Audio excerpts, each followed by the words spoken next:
Mi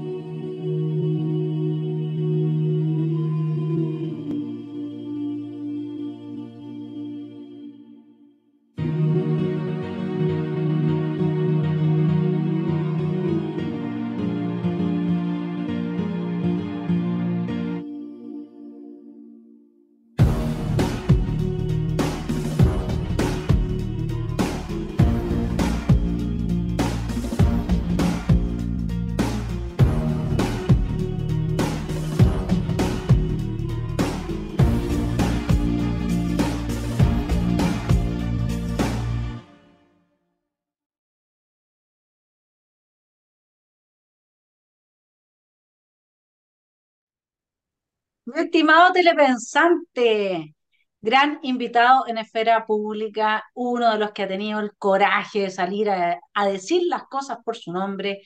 Está con nosotros Rodrigo Logan. Él es abogado, salió del Liceo José Víctor Astarria, abogado de la Universidad de Chile, ha sido candidato, ¿no es cierto?, al mamarracho Consejo Constituyente anterior, y Rodrigo ha sido la voz realmente presente de una racionalidad lógica, impecable, que ve las cosas y por eso, porque está viendo las cosas como son, es que conversación previa que ahora vamos a compartir con ustedes, hemos decidido juntos titular esta entrevista Rechazo y punto, porque no hay nada más que hacer. Rodrigo, los cuatro puntos esenciales de por qué vota rechazo que mencionaste, sería muy bueno que partiéramos esta entrevista. Gracias por estar en esfera pública. Estamos en momentos críticos y necesitamos más que nunca mentes lúcidas como la tuya. Hola, Vani, ¿cómo estáis? Muy buenos días a todos los telepensantes, me encantó ese término. Más que auditores, teleauditores, telepensantes. Eso es en lo que se necesita hoy día, gente que reflexione, que hagamos ese análisis crítico, pero siempre desde la mirada de proteger a la patria, a la nación, a la común, la común unidad, a la comunidad. Entonces es súper importante, creo que con el vértigo con el cual vivimos hoy día, con el cual se da nuestra vida y nuestras interacciones, de repente se nos olvida hacernos la pregunta de por qué hago lo que hago. Entonces los momentos de reflexión son cada vez más escasos y por tanto cada vez más importantes. Bueno, pasando al tema. A ver, existe un tema respecto a este nuevo proceso constituyente. Existen varios como escenarios en los cuales yo puedo hacer el análisis. El primer escenario es el escenario sobre la legitimidad de origen, desde el punto de vista de la creación. Y desde el punto de vista de la creación, creo que ya hemos explicado hasta la saciedad que este proceso es ilegítimo. Ilegítimo, ¿por qué? Porque infringió el artículo 142. Recuerden, un poquito de memoria, chicos. La mejor defensa contra la corrupción es la memoria, dicen por ahí. Memoria. El proceso constituyente anterior, regido por la ley 21.200, partió con un plebiscito de entrada, donde se le pregunta a la gente: ¿quiere usted una nueva constitución? Y si usted respondía sí o apruebo, le preguntaban: ¿quién quiere que escriba esa nueva constitución? ¿Una convención mixta constitucional, o sea, mitad diputados y senadores, mitad gente del pueblo, o una convención constitucional, 100% gente del pueblo? Y la gente votó apruebo y convención constitucional. ¿Por qué a la gente le preguntaron en un plebiscito de entrada? Porque eso estaba de acuerdo con el artículo quinto de la actual Constitución, que dice que la soberanía reside esencialmente en la nación y se ejerce, o sea, la soberanía reside en la nación y se ejerce por el pueblo a través de plebiscitos establecidos en la Constitución y las leyes. Perdón, y demás plebiscitos, dice, establecidos en la Constitución y las leyes.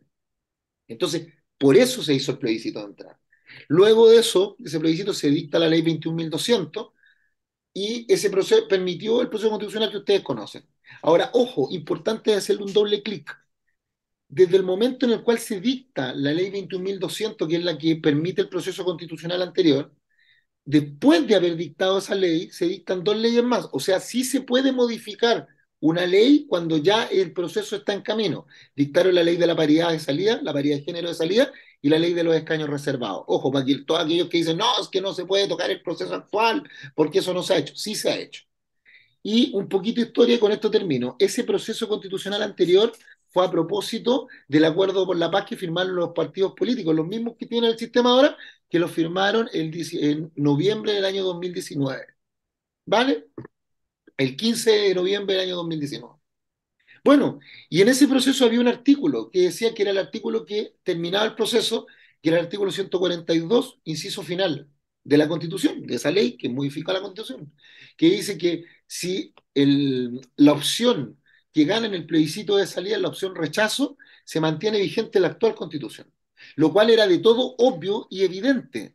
¿Por qué? Porque si se aprueba el rechazo no nos podíamos quedar sin constitución, pues, evidente, ¿cierto? Tenemos que quedarnos con algo. Por eso cuando la gente dice es que no tenemos constitución, eso es lógicamente es un error, porque hoy día sí tenemos constitución. Te guste o no te guste, tenemos una constitución. Y esa es la constitución vigente. Lo que nosotros queremos es cambiar la constitución, ok, puede ser, ¿no? Como pueblo libre y soberano, tenemos ese derecho. Pero eso no significa que nos olvidemos que sí tenemos algo. Tenemos la Constitución, que es Constitución del 2005, ¿ah? Porque tiene la firma de Ricardo Lago, de Francisco Vidal, de Yerko Lubetich, uno de los consejeros que fue acá a elegir, también está ahí está Nicolás Izaguirre, o sea, hay varios, ¿ah? Que hoy día pasan piolitas, y con Ricardo Lagos, por cierto. ¿Qué pasa? Entonces, ese proceso constituyente se dio en base y tenía un tema de salida. Pero el actual proceso constituyente, hagamos historia, se generó a propósito de un acuerdo, el Acuerdo por Chile, donde se sentaron partidos políticos con representación popular, no todos los partidos políticos. O sea, este acuerdo fue más chico todavía. Si el acuerdo del 2019 fue chico, este fue más chico. Y además se sentaron incluso organizaciones pues, políticas que no eran partidos políticos. Y se sentaron y crearon a su sola, a moto propio, dijeron, chiquillos, sentémonos en una mesa que le vamos a llamar, ellos dijeron, le vamos a llamar la mesa constituyente.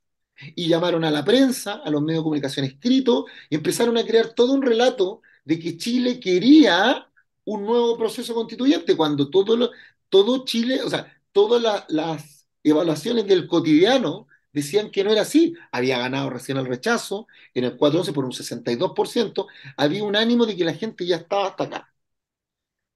Y la primera pregunta que uno le hace a los parlamentarios, bueno, señor, o a los señores que estaban en esa mesa es, ¿por qué no llaman a un plebiscito de entrada? Igual que en el proceso anterior, a igual razón, igual disposición. Dijeron no, porque es posible que gane el rechazo. Posible que la gente, como está con el ánimo rechacista, no quiera más proceso. Pero bueno, pero hay que respetar la opinión del pueblo. Si el pueblo no quiere más, es que tenemos que cambiar a como dé lugar la constitución de la dictadura. Esa fue la respuesta de nuestros señores parlamentarios que estuvieron ahí. Específicamente me refiero a la gente vinculada al centro izquierda, que fue lo que dijeron, es público, es un dato público. Entonces ya ahí tenemos un problema de ilegitimidad de origen. Pero además, no se le olvide, el artículo 142 decía que en el caso de ganar la opción rechazo se mantiene vigente la actual constitución. Entonces, cuando yo analizo el nuevo proceso constituyente, tengo que analizarlo desde la actual constitución porque es la válida. Y la actual constitución dice que mantiene vigente que la soberanía reside en la nación y se ejerce por el pueblo a través de los plebiscitos. Este proceso actual fue sin plebiscito de entrada. Ya, check, ahí tiene el primer error. Segundo, establece en el artículo 7 en la actual Constitución que ninguna magistratura puede atribuirse otras atribuciones que la que le establezca la Constitución y la ley. Y que todo acto en contravención a ese artículo es nulo, de nulidad de derecho público absoluta. Y resulta de que los parlamentarios se arrogaron el derecho a generar un nuevo proceso constituyente. Y cuando estoy hablando de parlamentarios, no solamente me refiero a los parlamentarios que participaron en la mesa constituyente, que esos son los primeros culpables, ojo, sino que a los parlamentarios del Parlamento completo. ¿Y por qué te lo digo? ¿Por qué te digo el Parlamento completo? La actual Constitución en el artículo 60, número 5, establece que cesará en su cargo el diputado o senador que trate de cambiar la gobernanza institucional por medios distintos a los establecidos en la Constitución y en las leyes. Por tanto, si nosotros nos ponemos exegéticos hacia al cumplimiento de la ley, todos los que votaron a favor del actual proceso constituyente, todos esos diputados y senadores deberían cesar en sus cargos ipso facto porque le hicieron daño a la República. Lo dice la ley, no lo digo yo. Ellos saben lo que hicieron, en su conciencia está. Lo que pasa es que el pueblo hoy día no tiene los medios, ellos son lo que creen, al menos, que el pueblo está dormido y que el pueblo no va a hacer nada. Pero se les olvida y ahora están recién despertando a propósito del porcentaje de nulo, el porcentaje de blanco y a propósito del porcentaje de abstención. Entonces ya llegamos a la primera parte de que hay un vicio de origen, nació viciado el proceso. ¿Ya? Pero lo segundo es, vámonos al contenido, démosle el beneficio de la duda, ya, para que no digan después, Vane, es que ustedes son tan exegéticos y son más papistas que el Papa. Listo, vámonos a los contenidos, para que le demos el beneficio de la duda. Y ahí nos vamos a las bases, que fue lo primero que se pusieron de acuerdo en esta mesa constituyente entre los partidos de la derecha, la izquierda y el centro político, se pusieron de acuerdo en las bases, en 12 bases. Y ahí me llama la atención un nuevo elemento. En el proyecto de nueva constitución, el que la gente votó mayoritariamente en rechazo, en un 62%, en el artículo 1 hay muchos más ejemplos, pero te voy a dar este porque este es decidor. En el artículo 1 de ese proyecto decía, Chile es un Estado social y democrático de derecho plurinacional y ese proyecto fue votado en contra, fue rechazado por el 62%. Y ese mismo argumento, ese mismo concepto lo repiten en este nuevo proceso. Entonces eso significa de que el sistema político actual le importa, no voy a decir una grosería, pero le importa nada la opinión del pueblo, pero absolutamente nada. ¿Ya? Segundo elemento, si tú analizas las bases institucionales, establece conceptos nuevos, como el Estado social y democrático de derecho, no de derechos. En ninguna parte dice derechos, que es el engaño que hacen, que repiten, no, es que tenemos que tener más derechos, más derechos, más derechos, más derechos. Y la gente se lo compra. Es Estado social y democrático de derecho. Y ya vamos a explicar qué significa eso. Y establece un montón de elementos que son nuevos. Al diccionario, al acervo cultural básico del chileno, no le resultan nativos. Como por ejemplo en el proceso anterior, el 2022, cuando la gente tú le hablabas de plurinacionalidad. ¿Qué es eso? Pluralismo jurídico. ¿Qué es eso? Educación sexual integral. ¿Qué es eso? La gente, esos son puros términos que venían de afuera de la Agenda 2030, de la Agenda 2030 de la ONU, que los trataban de meter a través, porque son conceptos que vienen del ODS, los Objetivos de Desarrollo Sostenible, que son los que la ONU quiere que se cumplan en los países y que los países entreguen soberanía. ¿Ya? Ya vamos a llegar a ese punto. Pero acá lo que tratan de hacer es generar conceptos nuevos. La forma en que el pueblo podría, o la ciudadanía, podría saber qué significan esos conceptos, para saber cómo conversar y ver si realmente se podrían aplicar a nuestra vida cotidiana, es mirando las actas. Así como existen actas en el Parlamento, actas en el Poder Judicial, las sentencias, para que yo también pueda leer. Bueno, les informo a todos los chilenos que nos están mirando que esa mesa constituyente no tiene una sola acta, no tiene una sola acta donde yo pueda revisar qué es lo que discutieron, de dónde sacaron el concepto, no existe. Entonces usted tiene que creerle porque va a salir uno de los diputados de, no sé, pues de Chile Vamos o va a salir otro del Partido Socialista y le va a explicar a usted, va a bajar ese diputado, va a bajar desde la nave espacial y nos va a explicar a nosotros qué es lo que es el concepto, cuál es su sentido natural y alcance. No, pues eso es una falta de respeto. Es una falta de respeto a la ciudadanía porque somos nosotros, nos están pidiendo el voto, pero sin embargo no nos están explicando todas las circunstancias. Segundo elemento por el cual yo rechazo, o sea, no me convencieron si este es un tema de oferta política. Tercero, hay un elemento donde dicen, no, es que acá hay el juego, o se quedan con la constitución de Pinochet o que con la constitución de Kast. Y eso es falso, porque acabo de explicar que en ninguna parte de la ley 21.533, que es la ley actual que rige el proceso constituyente, no se establece qué pasa si gana el rechazo. El contra. Por tanto, si gana el contra es un loop eterno, es un loop eterno.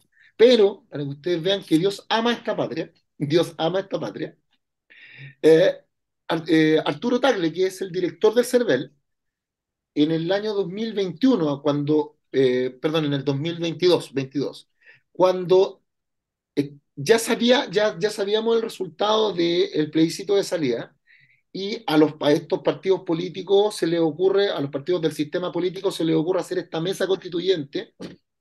Él dice, no se puede, el CERVEL está impedido de organizar un proceso electoral en un año electoral, un proceso electoral un proceso constituyente, electoral constituyente en un año electoral, porque el CERVEL se tiene que tomar al menos 7 meses.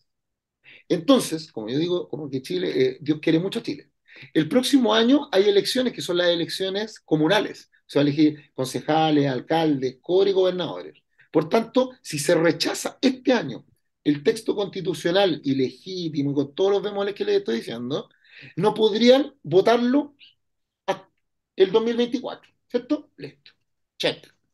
El 2025, al año siguiente, es la elección de parlamentario y presidencial. Por tanto, tampoco podría votarse el 2025. Check. Y por tanto, recién Chile podría iniciar un proceso constituyente, si es que así lo quisiera, en el año 2026, o sea, con el nuevo gobierno entrante. ¿Ya? Y ahí las cosas ya serían distintas. Además de eso, creo que ya tendríamos el proceso de reflexión, la calma necesaria para poder decir, ¿queremos un nuevo proceso constituyente? Sí o no. Por tanto, votar rechazo también es votar a favor de tranquilidad, de paz. ¿De acuerdo? Y el cuarto elemento, y con esto termino, el cuarto elemento viene dado porque en el contenido del proyecto de nueva constitución, más allá de la mecánica, porque fíjense cómo es la mecánica. Tengo a un comité de expertos, que son 24 nombrados por los partidos políticos, con representación parlamentaria, no todos los partidos políticos, y no están todas las visiones de sociedad en el comité de expertos. Esos comités de expertos fueron nombrados a dedo por los partidos políticos. Y ellos escribieron el anteproyecto de nueva constitución, es como escribieron el libro que se lo pasen al Consejo Constitucional, que son los 51 personas electas desde Arica hasta Magallanes por circunscripciones, como si fueran senadores y senadoras.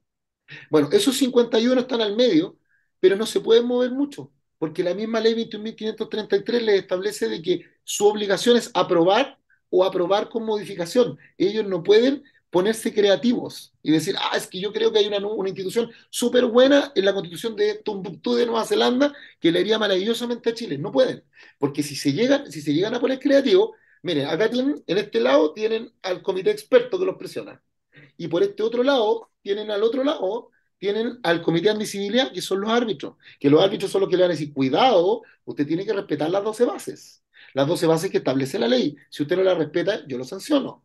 Y les voy a decir que no. Entonces, así están los consejeros, están al medio.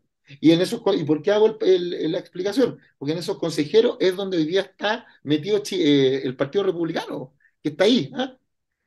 Entonces, nosotros hoy día, ¿por qué es el problema? Porque si ustedes leen el artículo 154 de la ley 21.533, se van a dar cuenta que hay 12 bordes, ¿ya? 12 bordes, que es el rayado de cancha. Y en ese rayado de cancha hay bordes que son contradictorios unos con otros y que no lo han visto. Por ejemplo, fíjense que voy a darme un ejemplo.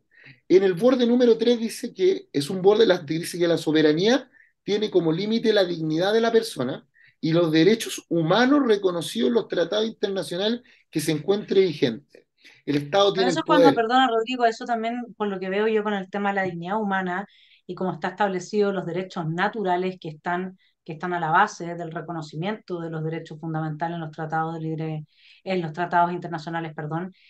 Claro, ahí hay dos concepciones muy distintas. Una es que tú tienes derechos, exista o no exista Estado, tú tienes derechos inalienables, naturales, anteriores a la existencia del Estado, ¿no es cierto? Y la otra es este concepto de dignidad, que más o menos sería bastante positivista, que ahí vemos con qué lo llenamos, digamos. O sea, pero aquí hay también una concepción, si uno se da cuenta, mucho más profunda filosóficamente hablando de lo que hay en juego, porque va a ser el Estado, digamos, ¿no es cierto?, quien nos otorga ciertos derechos sobre la base de su concepción de la dignidad o del bien común, o nosotros vamos a reconocer al individuo previa a la existencia del Estado estos derechos naturales que en el fondo están a la base de los derechos fundamentales, Digamos, etcétera. dentro de la filosofía de lo que están tratando de aplicar acá, y eso qué bueno que tocaste eso, porque es ahí donde está uno de los puntos de conflicto. Y nuevamente nos vamos a la reflexión. A todas las personas que me están escuchando, ustedes quiero que tengan clarito la diferencia que hay entre el liberalismo y el marxismo en sus diferentes. El liberalismo es la primera corriente política e ideológica de la humanidad, la primera, política. Y cuando tú hablas de una corriente política, estás hablando de una forma de construir sociedad. ¿Cómo se te ocurre a ti que hay que construir sociedad? Y el liberalismo, que parte por ahí por 1767, no estoy hablando de los primeros movimientos de independencia, sino que estoy hablando del liberalismo. El liberalismo parte de la base que la forma de construir sociedad es a través de los pilares cristianos. El liberalismo y el cristianismo, no el catolicismo, no la religiosidad. Estoy hablando de los pilares del cristianismo. Familia, cumplimiento a la ley, ¿cuál más? Propiedad y relación con la comunidad. Esos elementos son súper importantes para el liberalismo. Adam Smith, Jeremías Bentham, John busquen Locke, ahí. John Locke, por cierto, John Locke. Segundo tratado de Entonces, Código Civil, por favor, lo mejor que se sí, ha pues, escrito en teoría política en la historia de la humanidad. absoluto. Y si tú lo ves, tú lo puedes extrapolar incluso a libros que venían de la antigua Grecia, como por ejemplo la República de Platón, la política La de Aristóteles. política, Después, tú lo ves ahí y tú dices, ok, entiendo cómo funciona el liberalismo, ¿vale? El liberalismo es político-social, es una forma de construir sociedad. Y la variante económica del liberalismo es el capitalismo. Capitalismo y liberalismo no son iguales. El capitalismo es la explicación económica a la construcción económico-financiero de la forma de construir sociedad a través del liberalismo. A finales a propósito de la revolución industrial, ¿ya? Y finales del 1800, el siglo XIX, se empieza a gestar una nueva forma de construir sociedad que decía el liberalismo y el capitalismo generan fallas sistémicas que nosotros podemos reparar, y esos que podemos reparar estaban a la usanza de un economista llamado Carlos Marx. Carlos Marx no era un filósofo chiquillo, él era un economista que luego hablara de filosofía, eso es distinto. Por ejemplo, Adam Smith sí era filósofo, ya, pero no me voy a poner esa. Y Carlos Marx era un economista, y él escribe un libro que se llama El Capital, donde él da una explicación de su forma de construir sociedad distinta al liberalismo, pero partiendo del liberalismo. El comunismo no existe sin el liberalismo, porque el comunismo no crea nada, porque el comunismo es utópico. Así como el liberalismo tiene su variante económica al capitalismo, el comunismo en su forma de construir sociedad políticamente tiene una variante económica que se llama la dialéctica. Y la dialéctica material y la dialéctica histórica, que son sus formas de explicar cómo tiene que construirse la sociedad desde el punto de vista económico, y hablan de una estructura y una superestructura que se logra a través de la lucha de clases. Bueno, ahí están las dos principales, tanto en su aspecto económico como en su aspecto político como en su aspecto financiero. Pero luego llega la Segunda Guerra Mundial, y en la Segunda Guerra Mundial empieza a darse un fenómeno, incluso antes de la Segunda Guerra Mundial, en Alemania, en Weimar, o sea, en la República de Weimar, Otto von, cuando ellos se unifican con Otto von Bismarck y empiezan a darse los derechos sociales, la Alemania entendió que había un piso. Y en ese piso ellos le llamaron el piso mínimo posible de los derechos sociales.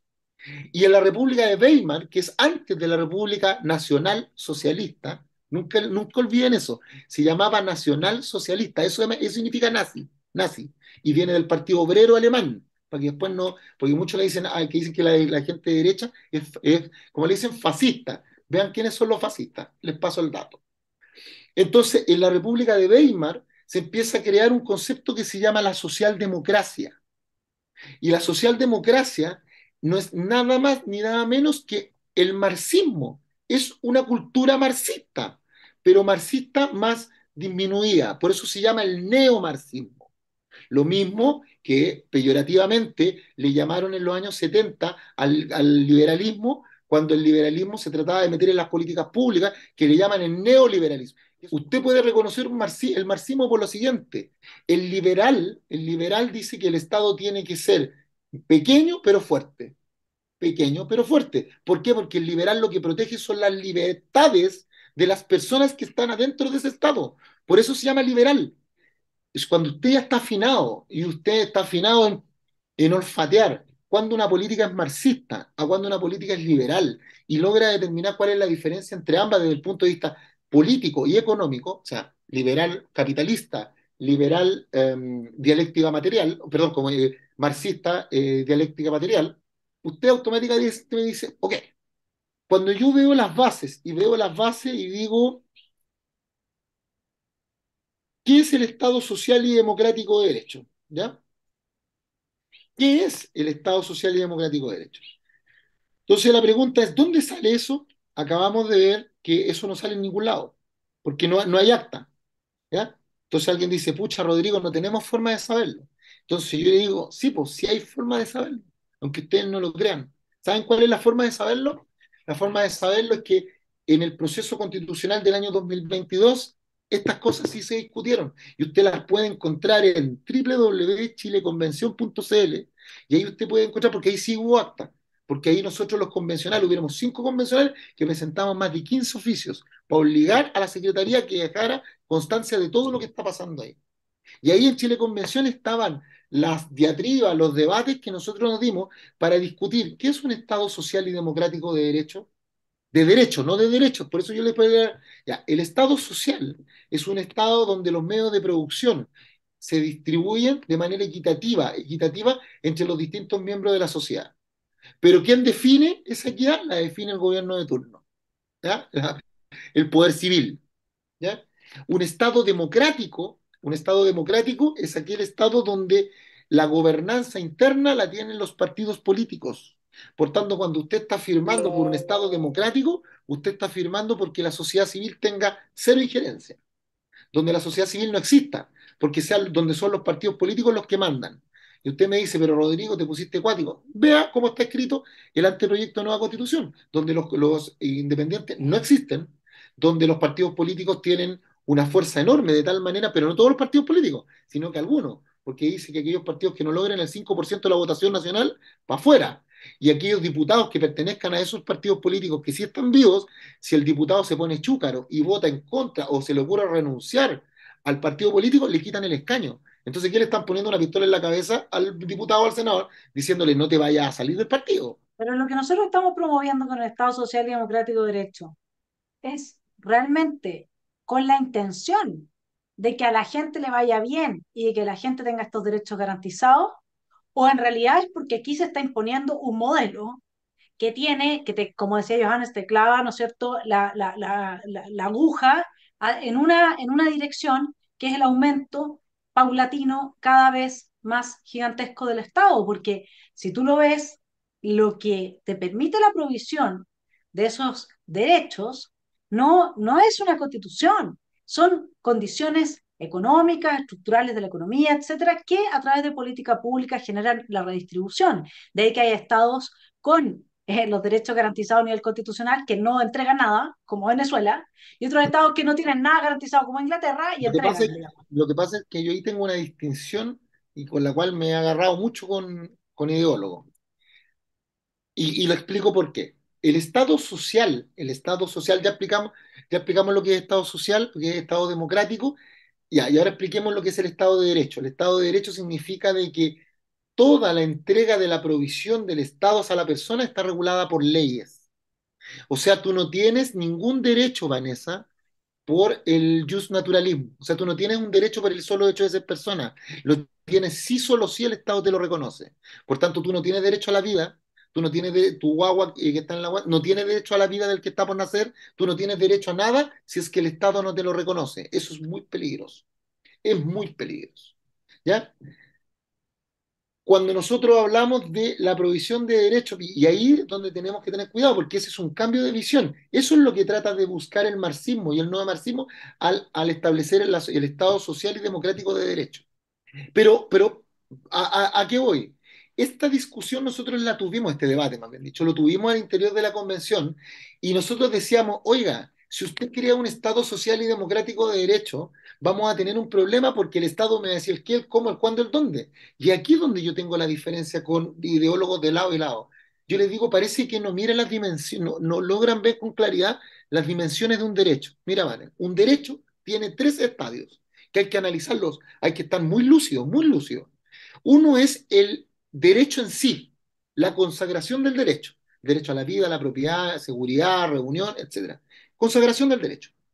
El segundo estadio es el acceso a ese derecho por parte del Estado a los ciudadanos. Y el tercero es la plena satisfacción de esos derechos. Si yo establezco una constitución que establece derechos, establece accesos, pero no establece mecanismos para poder fiscalizar la plena satisfacción, vas a tener una constitución que se va a dividir en distintas formas y te va a crear ciudadanos de primera y segunda clase. Aquellos ciudadanos que tienen mejor satisfacción que aquellos que no la tienen, porque el Estado se despreocupa. es que la única manera, comillas, que es pan para hoy y hambre para mañana, de hacer eso, pero está Luis Ferrayoli y él lo propone así, es que el derecho a propiedad pase a ser un derecho de segundo rango, deje de ser un derecho humano fundamental, ¿no es cierto? Y pasa a ser un derecho de segundo rango, y desde ahí es que su función social es primaria, es primordial, y entonces se puede sostener por un tiempo la garantización, o sea, digamos, la garantía de la provisión de dichos derechos. Entonces, el problema que tú tienes ahí es que el Estado Social Democrático de Derecho o cualquier Estado, digamos, con una forma, un modelo en que se garanticen dichos derechos con independencia de cualquier condición, no hace nada más que destruir la posibilidad de proveerlos, porque en definitiva tú nunca vas a poder tener, por ejemplo, un gobierno donde se diga, no, necesitamos ajuste presupuestario, tenemos que amarrarnos, ¿no es cierto? Por Porque eso, esto ya está, es progresivo más encima, no lo pero puedes mira, retirar. sí, pero- Ahora, la pregunta ahí que nosotros también tenemos es, porque tenemos toda esta discusión, pero Rodrigo, te invitaría a ir un poquito más ahora, antes de, espérate, ahora, pero ahora eso, dígame, digo, para que termine. no, es que solamente antes de toda esta discusión, porque a mí me gustaría, como si tú quieres la retomamos después, pero yo todo el rato me resuena esto de que acá se violó la Constitución, o sea, para que nosotros estemos discutiendo sobre este tema, se violó la Constitución, artículo quinto, artículo séptimo, etcétera, ¿no es cierto? ¿Mm? Dime una cosa, ¿qué constitución puede perdurar? Mira, asegure los derechos que asegure, sea la mejor o la peor constitución del mundo. Te quiero llevar como un poco más hacia atrás. ¿Qué constitución puede perdurar donde su violación no tiene efectos penales sobre quienes la violan? Yo creo que Oh, toda esta discusión es historia. te llevo más allá. Tú sabes que hay estructuras en sociología, hay estructuras que miden el grado de legitimidad de procesos de cambios culturales y cambios sociales. Y hay una medida, que es la medida del 70%. Y fíjate, por eso tú vas a escuchar a los sociólogos que siempre hacen hincapié en que los procesos tienen que ser aprobados por al menos un 70% de la población o de la toma de muestra que hablan ellos, ¿ah?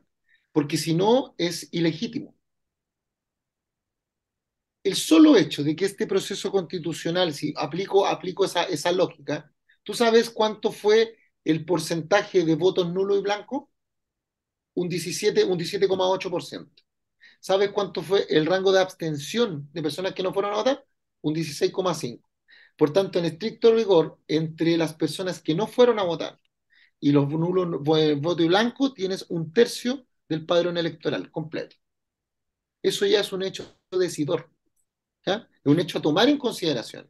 Ojo, aquí en Chile el voto nulo y el voto blanco existen, pero no tienen efecto.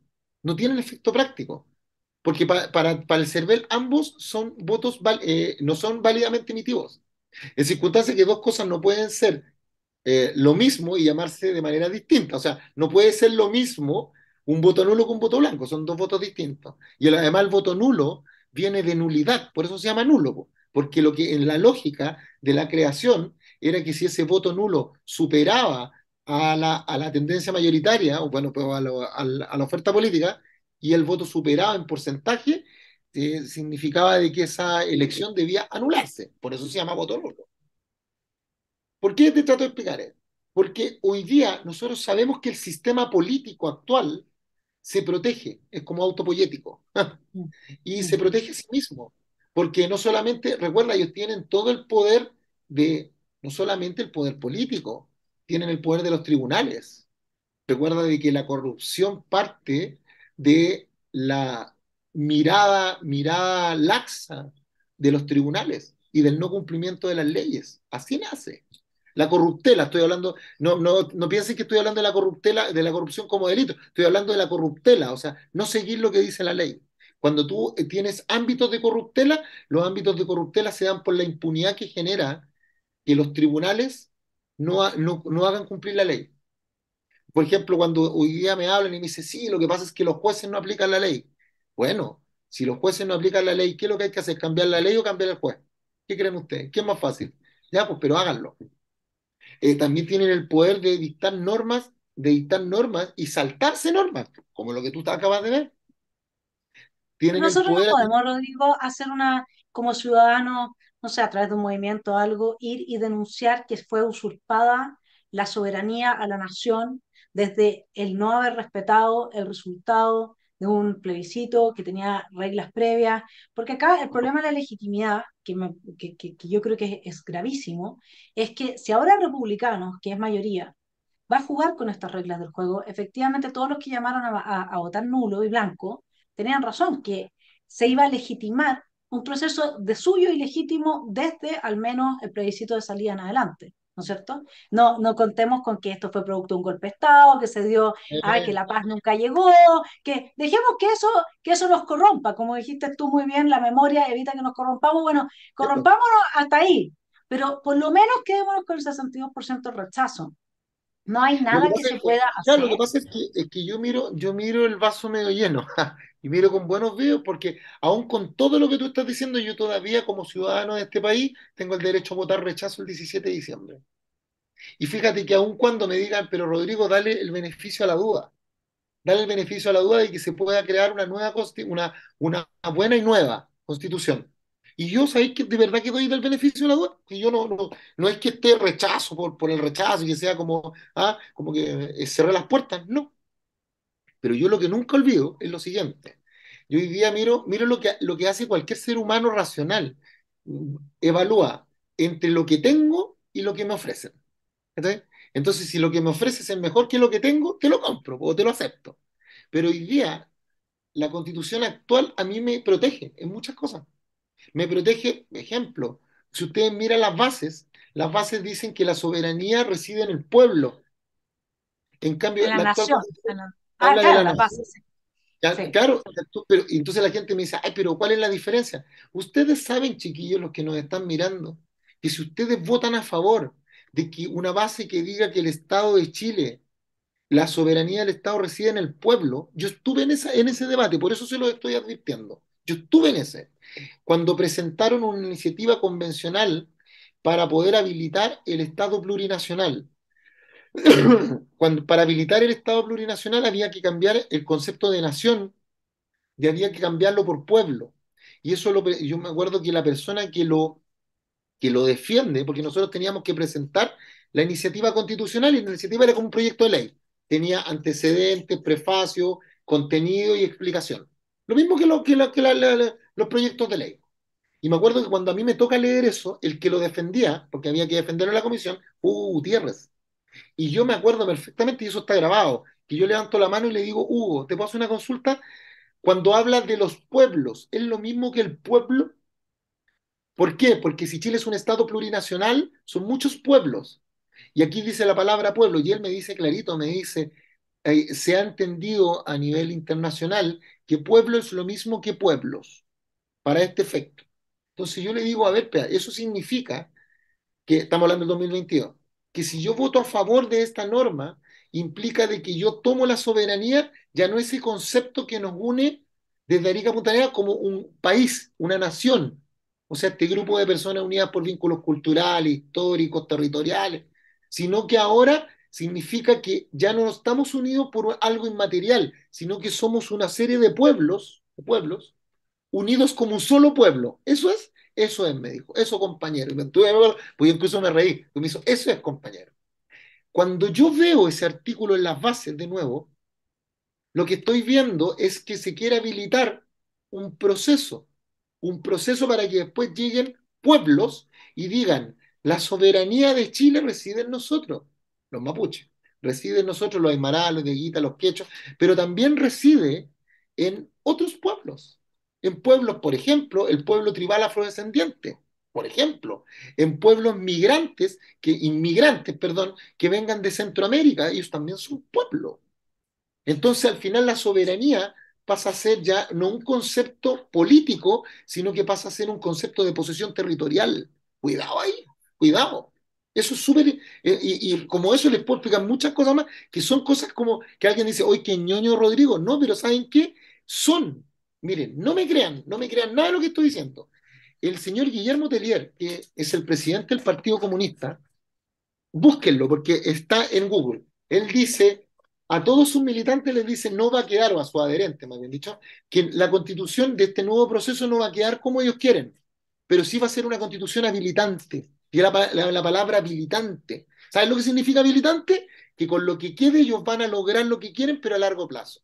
Vean lo que dijo la senadora Yarna Proboste cuando el oficialismo pierde el 4 de septiembre. Dice, nosotros no perdimos, no ganamos. Me acuerdo perfectamente. Y esa palabra es la misma que dijo Chávez en el 2009. Le dijo a la derecha de ese país cuando perdieron la primera vez. El primer referéndum le dice que la derecha no celebre su victoria pírrica, les dice, porque lo vamos a intentar hasta que lo logremos. Y lo lograron. Siguen Sí, intentando. pero Rodrigo, y ahí hay otro tema que tú lo mencionaste y que es necesario, muy necesario entrar. O sea, estos bordes son habilitantes, sí, efectivamente, y habilitantes entonces del proyecto que se rechazó, porque en esa entrevista que él da la tercera, que Telier da la tercera, está hablando de que no va a ser el proyecto que nosotros queríamos, que es el que se rechazó.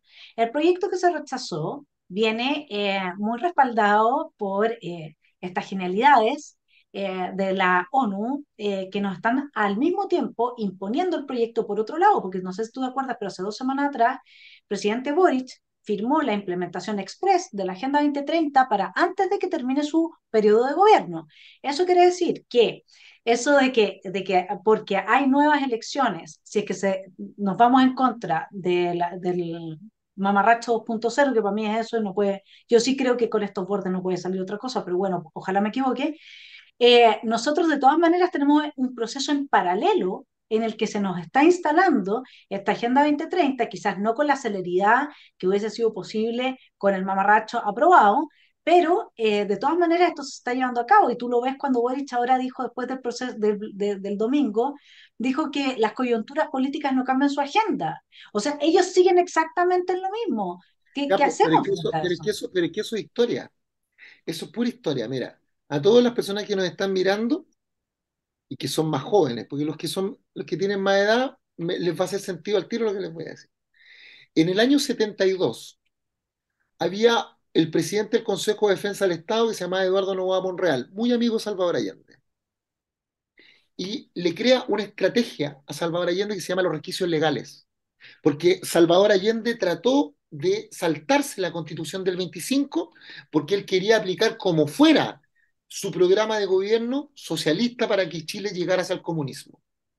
Como no pudo, porque la Constitución del 25, creada durante el gobierno de León de Tarapacá, el presidente Arturo Alessandri Palma, no permitía, porque era una constitución que tenía elementos muy férreos respecto a las atribuciones del Parlamento y el cumplimiento de los derechos fundamentales con mirada hacia el ciudadano, que el presidente no se lo pudo saltar. O sea, no podía lograr en el Parlamento generar los cambios. Entonces empezó a gobernar por decretos. ¿Y qué es lo que hacía? Gobernaba por decretos situaciones que estaban en la nebulosa de la Constitución del 25. Y, por ejemplo, temas como que llegaba una persona y se tomaba un terreno y colocaba el emblema patrio y no lo podía sacar y Carabineros no lo podía tocar, cosas como esas.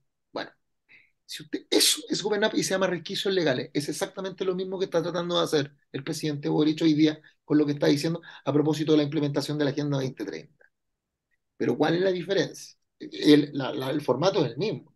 La diferencia es que la actual constitución tiene elementos que permitirían, en el caso de que hubiera autoridades con coraje para hacer valer la constitución. Mira, si no estoy pidiendo nada del otro mundo, estoy pidiendo que hagan valer la actual constitución y que la respeten. Tú sabes que hoy día la ley tiene límites. Y no solamente los límites vienen dados, que es algo que le van a quitar a esta constitución, que es algo que tenemos un derecho ganado los ciudadanos. El límite de la ley no puede hacer cualquier cosa. El límite de la ley es la moral, las buenas costumbres, la seguridad nacional. Ahí tienes tres límites. O sea, la misma constitución se asegura de decir que aun cuando la ley salga del Parlamento, si la ley es inmoral, esa ley no se tiene que aplicar. Porque el límite es las buenas costumbres. ¿Viste? Por ejemplo, leyes a favor de la pedofilia, leyes que establezcan la libertad de expresión, donde una persona vaya y haga eventos como, no sé, pues el Cefam de Talcahuano. Esas cosas son inmorales. ¿Sabes? O atentan contra las buenas costumbres, si tú lo quieres ver así, para que no hablemos de la moralidad del mores mayor. Ya, hoy día eso no lo va a tener, pero hoy día me rige a mí la Constitución que me permite que eso no pase. Me permite establecer qué pasa si esos decretos que va a dictar el presidente de la República son decretos que se inmiscuyen en atribuciones del legislador, por ejemplo, en las materias de ley. tenemos recursos. El problema es que para que eso funcione, para que funcione el esquema organizacional, el esquema orgánico, más que organización, orgánico de la Constitución, cada una de las piezas tiene que hacer su trabajo. Claro. Hoy día, quien tiene que hacer el trabajo de fiscalizar operativamente al gobierno en cuanto a estructuras de decreto es la Contraloría. El tema es que el Contralor también es un agente de la ONU, Así porque es.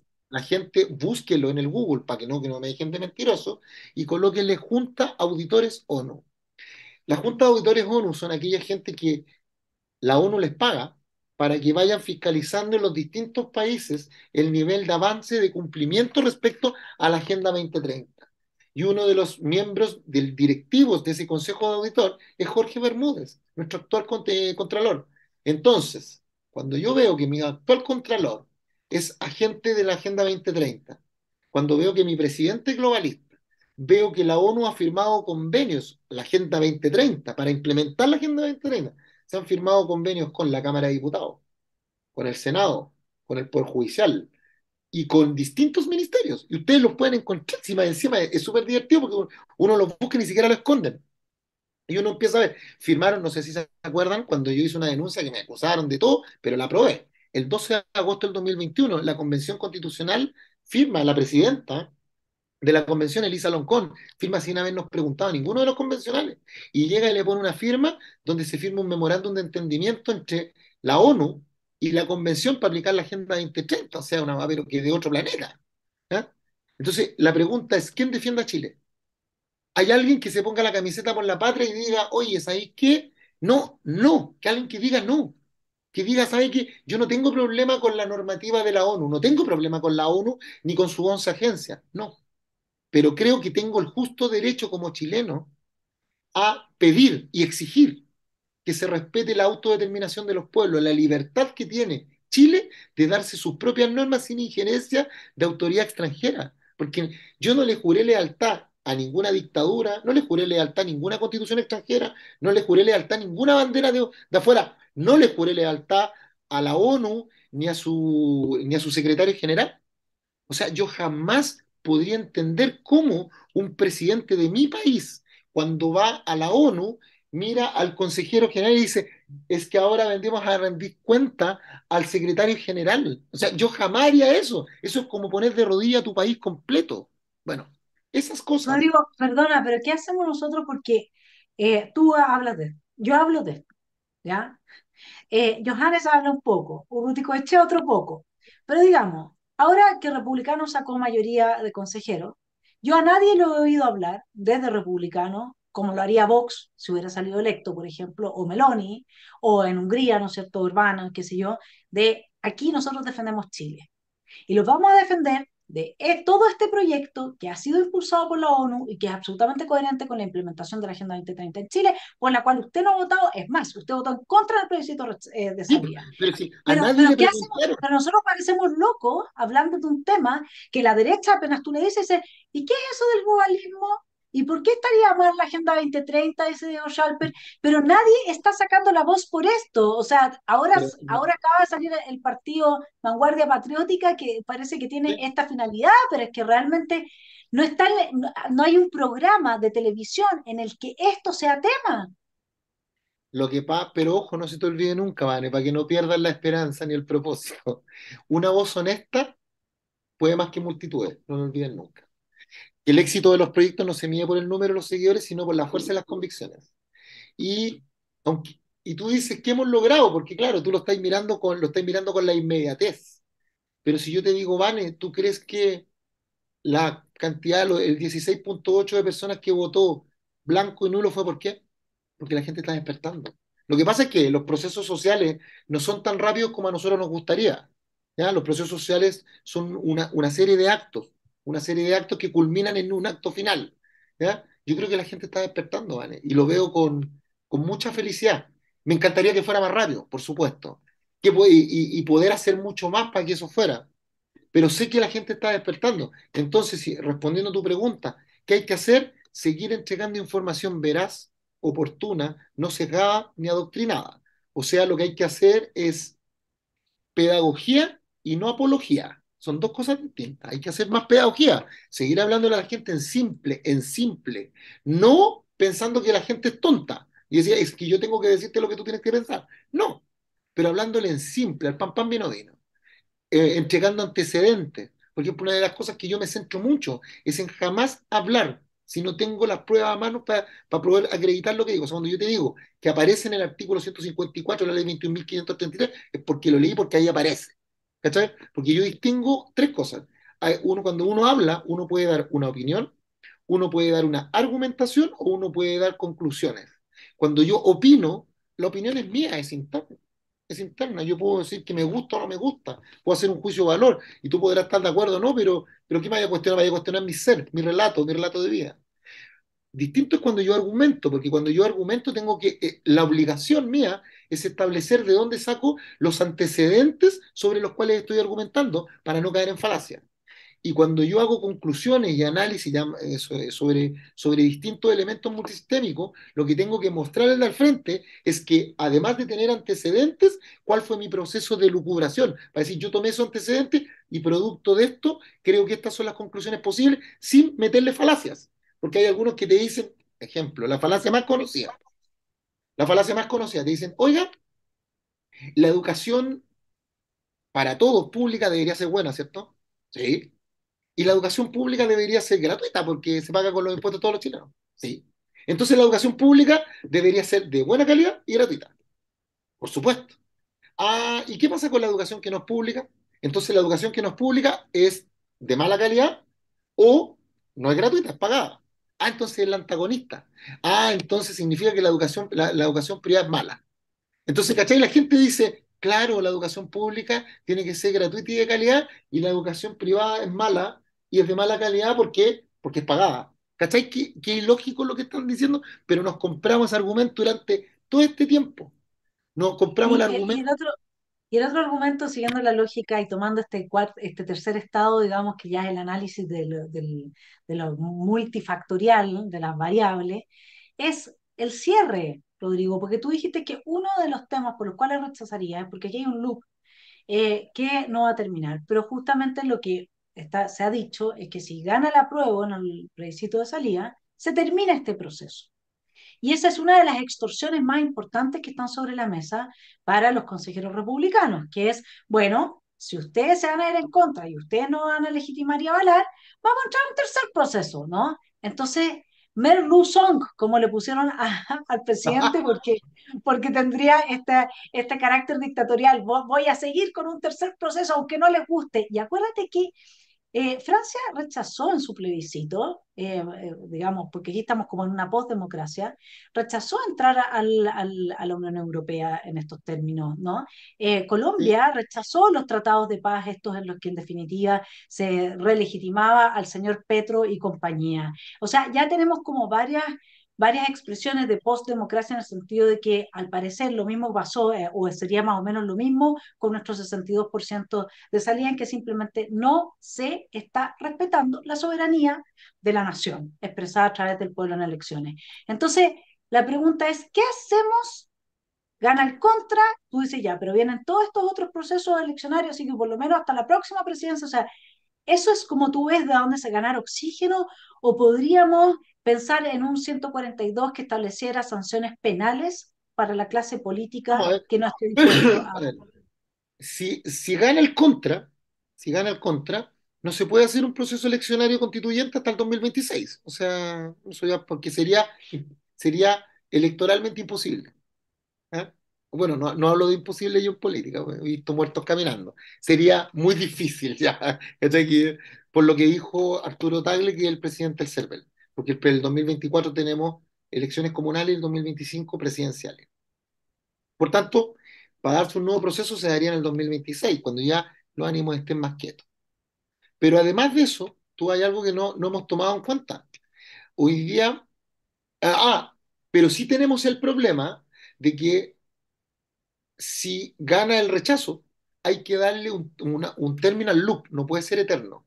¿Por qué? Porque además, no darle terminal loop genera un riesgo. ¿Sabes cuál es el riesgo? El riesgo es que el proceso del 2022 estuvo a cargo de la izquierda y fracasó. El proceso del 2023 está a cargo de la derecha y fracasó. Entonces, generaría una fragmentación del poder que podría ser absorbida por movimientos caudillistas, que dirían, ven, la derecha no se la pudo, la izquierda tampoco, entonces hagamos una asamblea constituyente.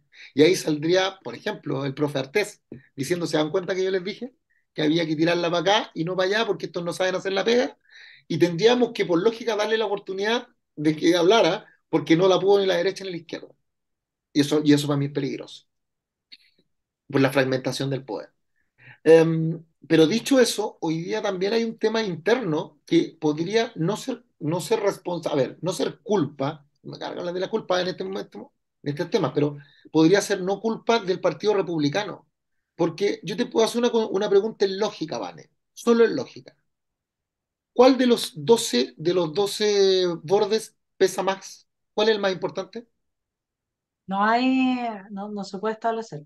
No se puede establecer. Listo. Porque no creo Entonces, tampoco que estén enumerados por relevancia, que eso sería algo no, distinto, porque, porque eso porque es no lo enumerado. dice. No, porque no lo dice, exactamente. O sea, no dice nosotros vamos del primero al 12.º borde en orden de relevancia. No, Entonces ahora no yo está te la pregunto, jerarquía. no, yo te pregunto, ¿qué pasa si hay colisión entre dos o más bordes? Dos o más bordes. Piensa que tú eres republicana, ¿ya? Y tienes que votar una norma en que, a tu juicio, colisiona el principio número uno de que Chile es una república democrática cuya soberanía reside en el pueblo, porque tú crees que reside en el pueblo, ¿vale? O, perdón, tú como republicana crees que reside en la nación y no en el pueblo. Y con la base número 5 que es Chile es un Estado social y democrático de derecho, cuya finalidad es promover el bien común. Entonces, ¿el bien común de quién? ¿De la nación o del pueblo? Mira, te voy a poner una más facilita, más facilita. El número uno dice que Chile es una república democrática cuya soberanía reside en el pueblo, ¿cierto? Y el número 4 dice, la Constitución reconoce a los pueblos indígenas como parte de la nación chilena, que es única y dice, entonces el 4 habla de nación y el uno habla de pueblo. Entonces tú, como buena republicana y matea, vaya a estar ahí leyendo y va a decir, no entiendo, porque el uno habla de pueblo y ellos son los pueblos indígenas, pero ¿cómo los vamos a hacer parte de una nación que no existe? Entonces tú dices, aquí hay una colisión y yo como republicano, como responsable republicana, no puedo votar por ninguna de las dos porque si voto en A, estoy infringiendo B. Si voto en B, infringo A. Entonces el sistema te va a decir, pero tú tienes una solución, pues vale. Ándate al comité de admisibilidad, porque ellos son los árbitros. Y la pregunta es, los árbitros ahí se meten en un zapato chino, porque si dicen que es más importante la base número uno que habla de pueblo, van a tener por qué decir por qué la base número cuatro no se puede aplicar. Bueno, esa indecisión es la que va a matar a la Constitución. Mira qué bonito. Esa indecisión es la que va a matar a la Constitución. Acuérdate mis palabras. Pero Ojalá alguien que puede no, decir, bueno, ¿ah? ojalá que los republicanos que hoy día han sido electos y los de Chile Vamos que todavía tengan amor por su país, hagan este trabajo, porque lo que yo me he dado cuenta, Rodrigo, conversando respecto a los bordes, es que mucha gente no ha hecho el trabajo siendo que están involucrados en el proceso. No te estoy hablando de personas X. No han hecho el trabajo de sopesar, por ejemplo, cuál es la diferencia entre hablar de nación y pueblo y por qué tenían que sacar el concepto nación. Exacto, no, y por ejemplo, yo el otro día estuve hablando con unos consejeros y le dije, chiquillos, ¿usted entiende lo grave que en el principio, en el límite número 10 diga Chile consagra constitucionalmente la subordinación al poder civil, la existencia de las Fuerzas Armadas de Orden y Seguridad, con mención expresa Carabinero y la Policía de Investigaciones? Y me miraron con cara de así como, ¿qué está hablando usted, güey? Y yo le dije, miren, chiquillos, las Fuerzas Armadas pertenecen al Estado de Chile, no al poder civil. Y le dije, ellas están subordinadas al Estado, no al poder civil, porque el poder civil es gobierno y gobierno no es lo mismo que Estado. El Estado se llama Chile, el gobierno hoy día lo ejerce Gabriel Boric, que es de una ideología marxista. Mañana será Juan Pérez, que puede ser más marxista o puede ser liberal o puede ser. Esos son los gobiernos y ellos detentan la autoridad civil. Tú no puedes subordinar las Fuerzas Armadas, que son aquellas que tienen el monopolio del uso de la fuerza, a un gobierno civil porque los transformas en su policía privada. Esto es una estupidez. Perdón que lo diga así. Esto es peligrosísimo. Y sabes que cuando me miraron, estaba como con 15, me miraron y dije, no lo puedo creer. Me dijo, pero ¿y por cómo nadie se había dado cuenta? Porque se quedan con el relato instalado, porque no le hacen Sí, pero doble clic Rodrigo, yo te digo, yo he planteado eso acá a propósito de que lo leí en una carta al Mercurio, no que se me ocurrió a mí sola, no soy brillante en todos los ámbitos, solo en algunos, no, Ah, mentira, solo en estoy, algunos. algo de sentido del humor, ¿no? Hay que tener en toda esta Sí, discusión. dale. Pero no me acuerdo en este momento quién es el Mercurio, pero se publicó una carta donde analizaba los bordes y uno de los puntos que planteaba era justamente esto de la sujeción de las Fuerzas Armadas al gobierno de turno, o sea, los transforma en su guardia pretoriana, eso es. Entonces, esto es algo que sí se ha dicho, ya, ok, no lo dicen en TVN en Mesa Central todos los días, pero esto sí se ha dicho, lo dices tú, lo he dicho yo, salió publicado en el Mercurio, seguramente otra gente como, qué sé yo, otros canales de YouTube también lo han planteado, pero yo me pregunto si en el ambiente de quienes hoy día están en la discusión, de parte de quienes suponemos no quieren la refundación de Chile, sino que defender Chile, existen las ganas de saber y de estudiar, porque a Es mí, que si no, francamente, es que si no tenemos que aportarles, pues si no, también tampoco les pero podemos de pedir oír entonces.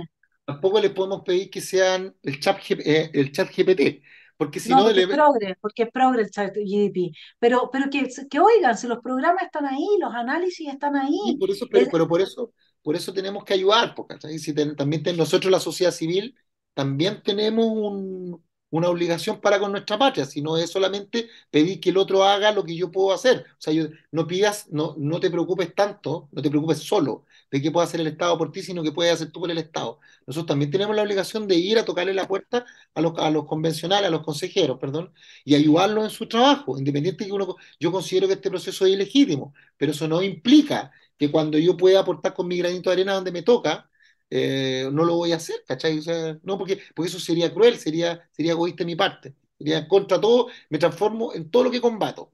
¿Ah? Iría No, contra absolutamente de acuerdo. Y en ese sentido voy a agarrar una colita antes de que vayamos cerrando esta excelente conversación, porque estamos cumpliendo el tiempo. Mi estimado telepensante, lo mismo cabe para usted. Usted ya vio el análisis acá que ha hecho Rodrigo Logan y que además lo hace en muchas otras partes, lo que se hace en este canal, en otros canales. Y acá hay que presionar a los representantes de republicanos. Presionar se refiere a ir y, como dice Rodrigo, aportarles este tipo de análisis, pedirle que se tomen el tiempo de oírlo mientras viajan de un lugar a otro, si no es tan difícil. Pedir no solamente con este canal, sino que con otros, FNM, el de Alexis López, el de Johannes, somos muchos los que estamos, Axel, somos muchos los que estamos haciendo este trabajo del que habla Rodrigo, pero necesitamos también que más gente nos apoye en pedirle a entonces quienes nos representan que paren la oreja y oigan el análisis que se hace, porque este es un trabajo largo que significa mucho estudio y la idea es que llegue a aquellas personas que van a tener el poder de decisión. Rodrigo, tú cierras la conversación, y, abierta y la quería cerrarlo reflexión. con un mensaje de esperanza, de esperanza. Y también quiero que la gente me siga en esto. Como yo siempre digo, no me crean nada de lo que yo digo, nada. Vayan a la fuente y la fuente lo hará libre. ¿Sabían ustedes o hagan esta reflexión? Cuando nosotros hablamos del proceso constitucional 2022, no existen las cosas 100% buenas o 100% malas. Había cosas rescatables del proceso del texto, del mamarracho que le llamé, del texto del 2022. Había cosas rescatables. Por ejemplo, el reconocimiento a los neurodivergentes, los adultos mayores, a los niños, la protección a los niños. Me encantaba a propósito de estas leyes de pedofilia que tratan de entrar en discusión y debate. Y habían cosas buenas, ¿vale? Y que a la gente le gustaba, pero lamentablemente el sistema político nos dijo que había que votar binario, o te gusta todo o no te gusta todo. Pero ¿sabían ustedes que hoy día hay una manera en que nosotros podríamos tener una súper buena constitución sin tener que hacer un proceso constituyente más, sin gastarnos un solo peso más del erario fiscal, perdón, del fisco? ¿Y saben cómo es? Vayan a la constitución, al artículo quinto, inciso segundo, porque nosotros todo el rato hemos hablado acá hablaban del artículo quinto, inciso primero, que dice que la soberanía reside en la nación y se ejerce por el pueblo a través de plebiscito y demás elecciones establecidas en la Constitución y la ley. Pero el inciso segundo dice algo que es maravilloso. Dice que constituye un límite a la soberanía del Estado los derechos esenciales que emanan de la naturaleza humana, o sea, los derechos fundamentales, contenidos en esta Constitución, coma, así como en tratados internacionales suscritos y ratificados por Chile. ¿Sabían ustedes que al día de hoy, de esta conversación, hay 45 tratados suscritos y ratificados por Chile en materia de derechos fundamentales? El Tratado Belém do Pará, que es el que protege contra la violencia de la mujer, el Tratado de los Derechos del Niño, el del adulto mayor, el del nuevo vigente, el tratado con la proscripción de las torturas, tratos crueles e inhumanos, etcétera. Son 45. Si nosotros tomásemos esos tratados, esos derechos esenciales, derechos fundamentales de esos tratados, nada más, y los incluyéramos en la Constitución, con el sistema que actualmente tiene la Constitución, que no debe ser malo, porque si fuera malo Chile no hubiese llegado, no hubiese estado a puertas de ser uno de los países en vía de desarrollo en Latinoamérica. O sea, no se les olvide, traten de acordarse cómo era Chile antes del 2019. Por favor, teníamos bemol, había problemas de equidad, etcétera. Los había, si nadie dice lo contrario. Y qué bueno que eso sacamos como aprendizaje. Pero no pensemos que éramos lo peor de lo peor de lo peor. Ese es el relato instalado, es el relato del diablo que le llamo yo, que es que a usted la culpa, cuando el diablo te anda todo el día diciendo que tú eres malo, que tú no puedes, que tú eres malo, que tú no puedes, que tú no eres malo, que tú no puedes, no te deja avanzar. Nosotros éramos bonitos, un pueblo lindo, precioso. Bueno, si nosotros hiciéramos ese ejercicio de tomar el artículo 5 inciso segundo, y tomar los tratados internacionales que ya están suscritos y ratificados por Chile, o sea, tratados que ya pasaron por el Parlamento, no estoy hablando de los nuevos, los que ya pasaron, hiciéramos ese ejercicio, esta constitución quedaría 2.0, pero increíble, porque quedaría con reconocimiento de los adultos mayores con rango constitucional, los pueblos originarios con rango constitucional. Reconocimiento no significa darle más derechos. Reconocer algo es algo que ya existe, no es darle más derechos, porque cuando ustedes hablan de la plurinacionalidad y el pluralismo jurídico, eso era darle derechos que hoy día no tienen, pues hoy día no existen eso, no existen tribunales por cada uno de los pueblos originarios, eso era algo que se quería crear, es una martingala que nos quisieron pasar por abajo, pero reconocerlo, eso es justo, está. Reconocer a los adultos mayores a nivel constitucional, está el tema de los neurodivergentes, está el derecho a la cultura, está. Sí, ¿y saben por qué no han querido hacer eso el sistema político a todos los chilenos que me están escuchando? Porque cuando esto, y revisen, revisen, una vez lo dije en la fundación nuevamente y de ahí se empezó a viralizar. Porque cuando tuve un debate en televisión con una persona de la centroizquierda, me dice que hacer eso implica mejorar la constitución del dictador, y eso no lo iban a hacer nunca ellos.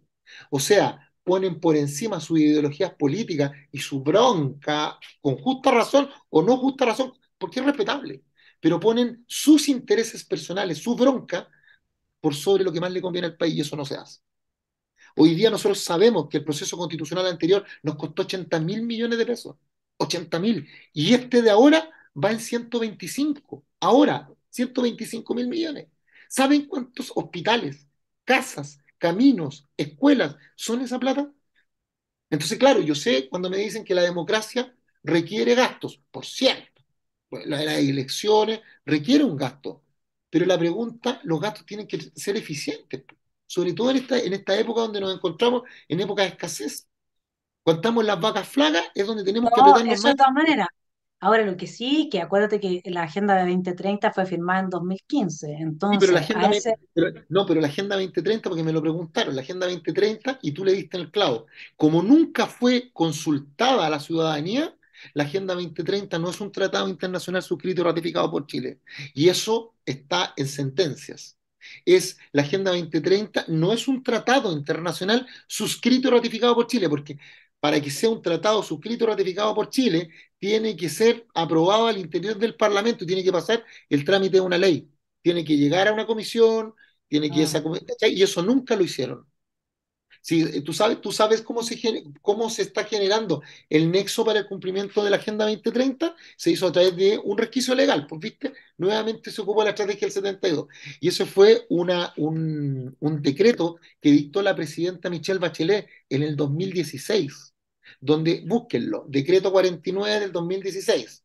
Y ese decreto dice, la implementación, se crea la comisión de implementación de la Agenda 2030, y ahí sacaron plata que era plata del fisco de Chile para crear esa comisión de implementación. Es el verbo rector. No era ni debatir, no, era implementar. Implementar implica que algo que viene de afuera, tú ni siquiera tienes derecho a debatirlo ni a revisarlo y tenés que aplicarlo tal cual está. Eso es implementar. Y no es por favor, es impuesto. Y lo hicieron a propósito de una norma que establecía que Chile pertenece a la ONU. Y como la Agenda 2030 fue una agenda que fue creada al interior de la ONU y entregada a propósito de una resolución del secretario general de la ONU, los países podían, porque ese es el verbo, podían aceptarla de manera obligatoria o no. Pero como nuestros presidentes eran todos globalistas, Ricardo Lago, globalista. Cuando digo globalista, y ahora lo voy a explicar y con esto va a terminar. Ricardo Lago, globalista. Michelle Bachelet, globalista. Presidente Sebastián Piñera, globalista. Gabriel Boric, globalista. Hoy día el tema no es entre la derecha y la izquierda, ¿eh? Como nosotros partimos este live, cuando hablamos del liberalismo, del marxismo, de sus derivaciones. No, ya no es entre derecha y izquierda, hoy día es entre los globalistas y los soberanistas o nacionalistas. Los globalistas son aquellos que creen que los países no tienen una estructura de ritos unificante y que no son organismos particulares, sino que los países pertenecen a una superestructura, a una estructura global e internacional que se rige por el principio de universalidad e indivisibilidad. Todos pertenecen a un mismo universo y son indivisibles unos con otros y por tanto reciben órdenes del organismo central, que en este caso es la Secretaría General de la ONU. Eso es el globalismo. Por tanto, el globalismo, ¿qué es lo que no le interesa al globalismo? Que existan libertades al interior de los países, porque si existen libertades no le van a hacer caso al secretario general. Que existan muchos emprendimientos que no sean avalados por el Estado, por eso cree en más empresas públicas, porque habiendo muchas libertades hay átomos, se atomiza y es más difícil gobernarlos. ¿Ya? Y bueno, y muchas cosas más que entiendo que se explica. Eso es el globalismo. Versus los soberanistas, que los soberanistas son aquellos que dicen, mira, yo no voy a regalarte un ápice, no te voy a regalar un centímetro de soberanía de mi país.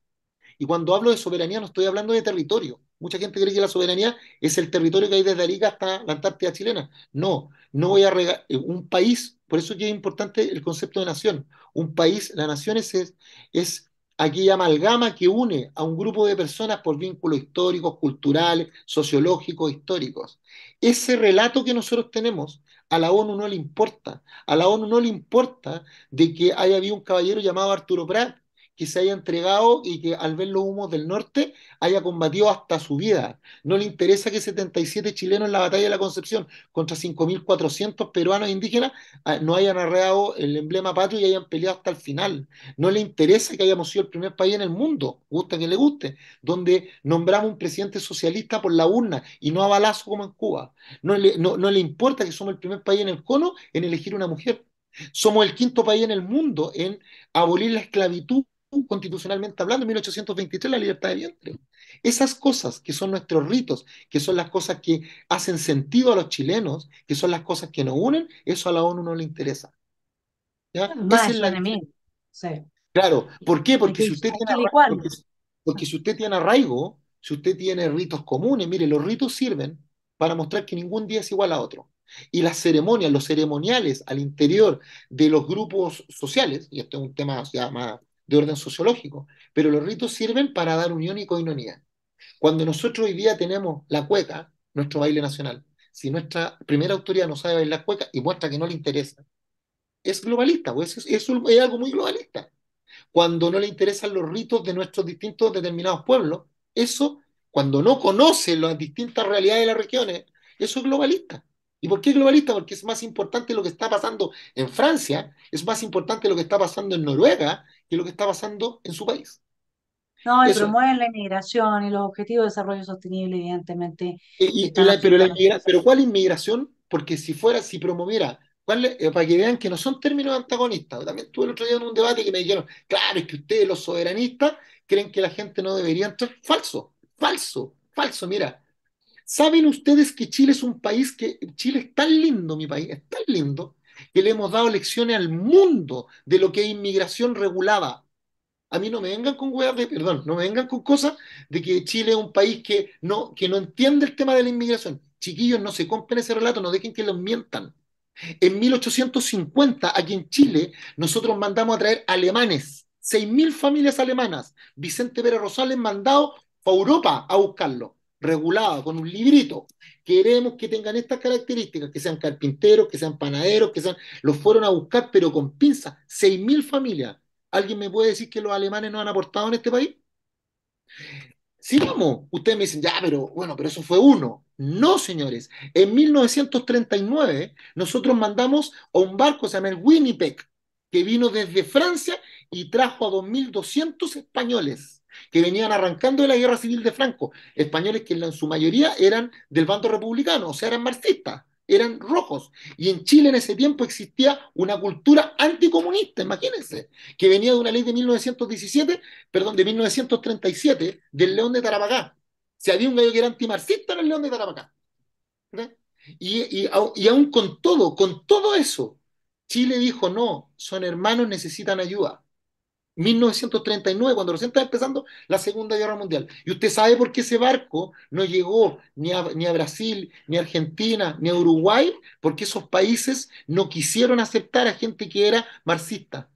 Esos nuestros hermanos. ¿Sabéis lo que prefirieron hacer? Busquen, weón, si no me tienen que creer, busquen.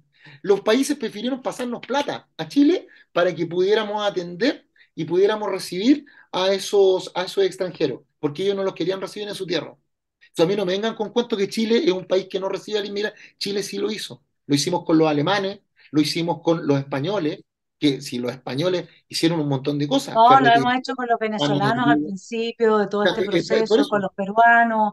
O Oye, pero sea, si se le olvida, usted mira, hoy día cuando hablan de la liberación de Sudamérica, la liberación de Sudamérica, mira que son países que son mal agradecidos. Weón. ¿Ustedes saben quién pagó a la escuadra libertadora del Perú y del Ecuador? Chile. Chile pagó esa escuadra. El primer empréstito en Sudamérica que se lo consiguió Chile, se lo consiguió Bernardo Higgins. El padre de la patria fue para allá a Inglaterra a conseguirse. Por eso nos llaman los ingleses Latinoamérica, porque cuando nos pasaron la primera plata, el primer empréstito para que nosotros compráramos barcos, nos mandaron a almirantes y nos mandaron a marinos ingleses para que nos vinieran a enseñar acá cómo funcionaban. ¿Ustedes creen que el Rodrigo, barco insigne se llama Lord Cochrane? Lord Cochrane, ¿por qué? Lord Cochrane no es chileno, es inglés, señores. Nosotros le pagamos, le dimos contingente al Ejército Libertador del general San Martín. Nosotros le pasamos la mayor cantidad de contingente militar para que él fuera a liberar a todos los pueblos de Sudamérica. Y lo ayudamos a pasar por la cordillera. Y ¿saben qué? Aunque ustedes no crean, había un contingente súper fuerte que venía de Juan Calfuyán, venía del sur. Los mapuches participaron en ese ejército. Hay tantas cosas que no se saben, amiga mía, que fue terrible, pero nunca piensen que Chile es de papel. Nosotros somos el único país en el mundo que ha sacado el marxismo 4 veces. El único que puede decir que ha sacado al marxismo 4 veces, y la primera, me refiero a la ley de 1946, que es la ley de protección a la democracia. Así que a mí no me vengan con cuentos. Eso. así que vamos a seguir luchando por fortalecer a quienes puedan defender a Chile. Entre ellos estamos nosotros y después gente que ojalá pueda representar a personas como simplemente aquellos que amamos Y, nuestra va- y vamos que se linda, puede. linda patria. Vamos que se puede. Mi querido Rodrigo, gracias por esta cátedra magistral. Un abrazo grande y un tremendo aporte. Así que, mi estimado telepensante, por favor, reenvíe, que toda esta información llegue a quienes hoy día tienen las mejores intenciones de ayudar a Chile y podamos entonces terminar con este proceso y retomar el rumbo al desarrollo, al crecimiento y al cuidado de quienes queremos. Un abrazo, Rodrigo. Gracias por estar en la esfera pública. Y bendiciones por millón a todos y a todas. Los quiero mucho. Bendiciones. Chao, ¿Ya? Rodrigo. Gracias.